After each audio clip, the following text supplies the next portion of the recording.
एक महात्मा जी भ्रमण करते थे, तो उस समय असरफियां चलती थी, मोहरे असरफियां, तो उनको भेंट में देते लोग। तो या तो ठाकुर सेवा में लगे तत्काल, या संत सेवा में तत्काल लगे, उसका संग्रह करके डोलना ये ठीक नहीं है। बैरागी के लिए सिद्धांत में ये ठीक नहीं है। तो जब 2, 4, 6, 8 ऐसे मोहरे हुई, तो उन्होंने विचार किया कि और भ्रमण करके जब काफी मोहरे हो जाएंगी तो प्रयागराज में जब कुंभ पड़ता है, एक बार पूरे सब अखाड़े के संतों को, अलग अलग संप्रदाय सब संतों को बुलाएंगे और सबको खुआएंगे।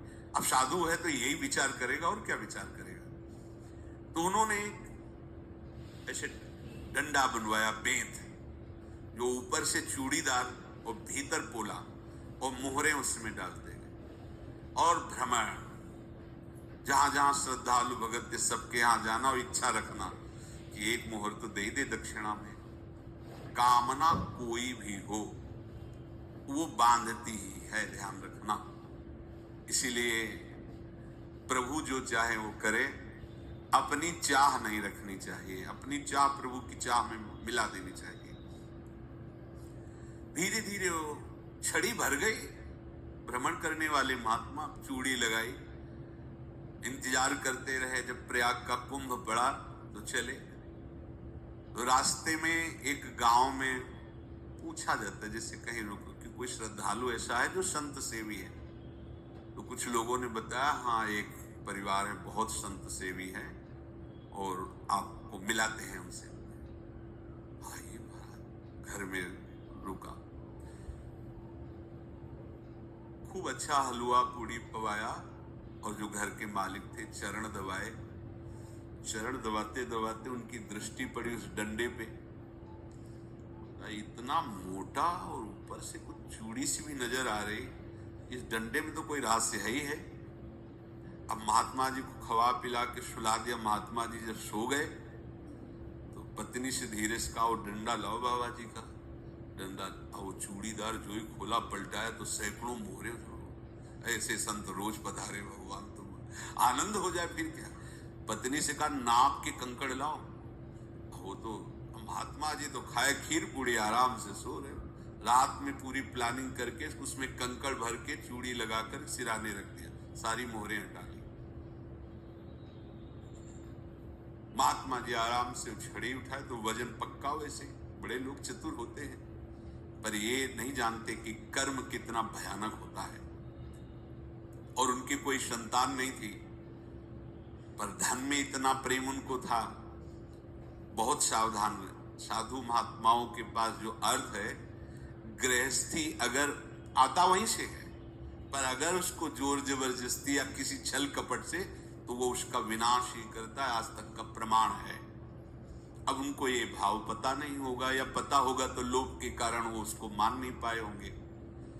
महात्मा जी गए प्रयाग में, किसी अखाड़े पर रुके और वहां प्रार्थना की कि कल जो है संपूर्ण अखाड़ों का निमंत्रण किया जाए और सब संतों को भोग पवाया जाए और उनको दक्षिणा भी दी जाए।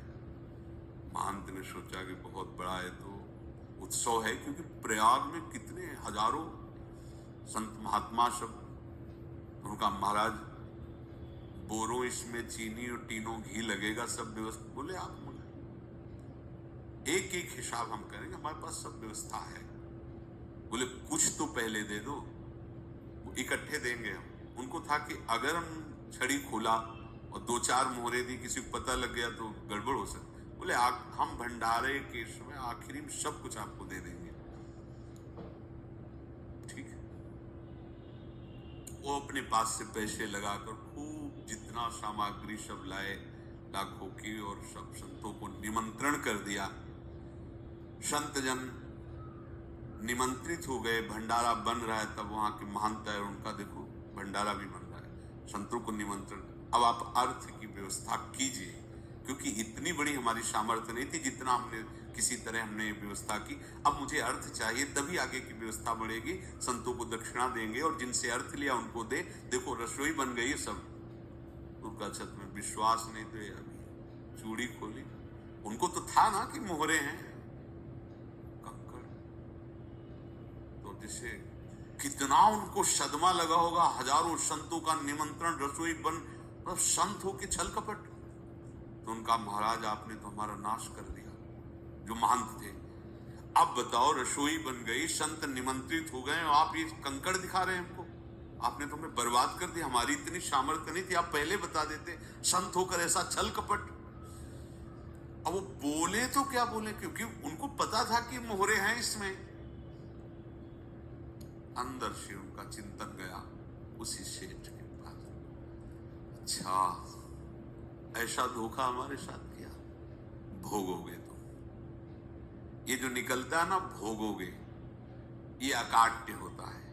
क्योंकि किसी का भी हृदय, मान लो किसी भी जीव जंतु को आप कष्ट दें और उसका हृदय आह भर जाए, तो वो आह वज्र की लेखे तुम्हें भोगना पड़ेगा। वो देखो भीष्म जी को भोगना पड़ रहा है। सांप को ऐसे धनुष की नोक से उठाया और बंबूल के कांटों के ऊपर फेंक दिया, कई दिन तक छेदा हुआ, वो आह भर करके मरा। तो आपको 6 महीने बाणों की सैया पर आह किसी की ना लेना जिंदगी। कोई ऐसा कहा, कोई आह भर करके कह दिया तुम समर्थ हो, हम तो कुछ कर नहीं सकते, वो अंदर से दुखी, फिर तुम्हारी सामर्थ्य काम नहीं करेगी, मिट्टी में मिला देगी। फिर ये तो संत थे और भगवत आराधना के लिए, संत आराधना के लिए ही ऐसा किए हुए थे। अब इनका कैसे मुंह दिखाएं, अब क्या करें। सुबह संत जन आएंगे, सबके बीच में हमारी ये देखो इन्होंने, अब क्या करें। गए और संगम में जाके छलांग लगाई, अपने प्राण त्याग दिए। अब उनके तो पास मोहरे थी और व्यापार बढ़ा, और 9-10 महीने बाद ही लड़का हुआ। अब तो उनको कि संत फलीभूत हो गया। देखो व्यापार चल रहा, लड़का नहीं होता था, लड़का भी हो गया, बड़ा आनंद छा रहा है। जब से वो प्रकट हुए और धन की वृद्धि शुरू हो गई, पढ़ाई लिखाई में उनके खर्चा हुआ सब, बस बीमारी शुरू हो गई उनके शरीर में। अब उसमें पैसा जाना शुरू हुआ, इतने आसक्त वो दोनों हो गए कि कुछ भी हो, व्यापार ठप, संपत्ति बेचना शुरू।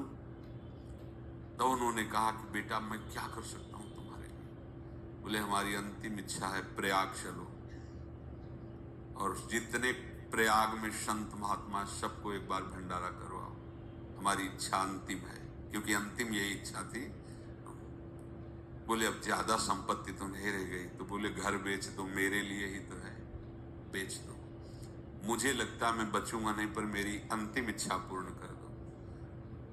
घर बेच दिया, जेवर बेच दी। वहां गए, जब संत सेवा की तो बोले मुझे संगम तक ले चलो। संगम तक ले गए और बोले समझे तुम चुराए थे और हमने उसको छीना है, कुछ नहीं रह गया तेरे पास कुछ, अब केवल ममता और आसक्ति में जलकर मर और नरक प्राप्त कर।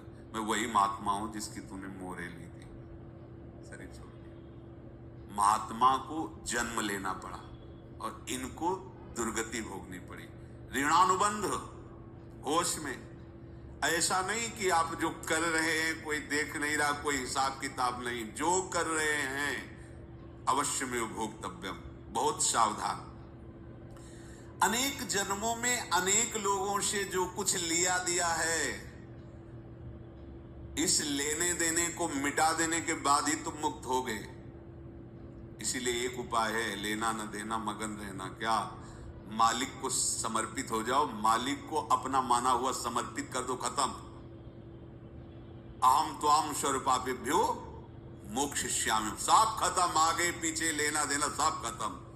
एकादश स्कंद में भगवान श्री कृष्णचंद्र जी ने कहा, जो मेरे चरणों का आश्रय लेकर भक्त मेरा भक्ति करता है, उसके पितृ ऋण, मातृ ऋण, देव ऋण, ऋषि ऋण, सब ऋणों से मैं मुक्त कर देता हूं। बस यही एक उपाय है।